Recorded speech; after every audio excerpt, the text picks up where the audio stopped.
أهلا بكم مع أخبار النادي الأهلي اليوم. خبرنا الأول: المدير الرياضي لشبيبة القبائل الجزائري يكشف عن هل ينتقل زين الدين بالعيد للنادي الأهلي. تحدث المدير الرياضي لشبيبة القبائل الجزائري وقال: آخر مواجهة مع الأهلي كانت في 2010، والموسم الحالي هتكون مبارياتنا مع الأهلي مثيرة للغاية. لم يتم أي حديث من جانب النادي الأهلي من أجل التعاقد مع زين الدين بالعيد عاد إلى الدوري الجزائري من بوابة شبيبة القبائل ويرغب في الاستمرار معنا. خبرنا الثاني: الأهلي يكشف عن مهام ومنصب سيد عبد الحفيظ. أصبح عبد الحفيظ قائما بأعمال المشرف العام على الكرة بالنادي الأهلي.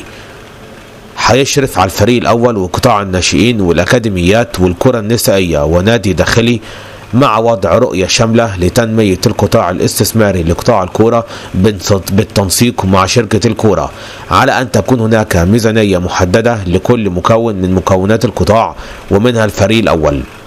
خبرنا الثالث: ياسين منصور رئيس المكتب التنفيذي للنادي الأهلي.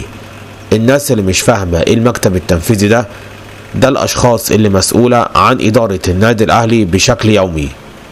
رئيس المكتب التنفيذي هيكون ياسين منصور مع خالد مرتجي ومحمد الغزاوي ومحمد الضماطي ومحمد الجرحي.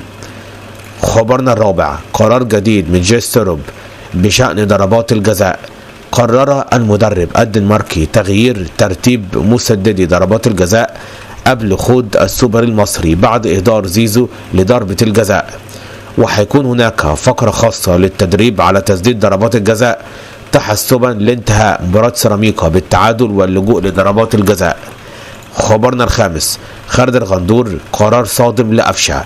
أكد خالد الغندور على أن عبد الحفيظ هيعرض على المدرب جيستروب فكرة رحيل أفشة في يناير في ظل وجود عروض خارجية له للرحيل عن الفريق.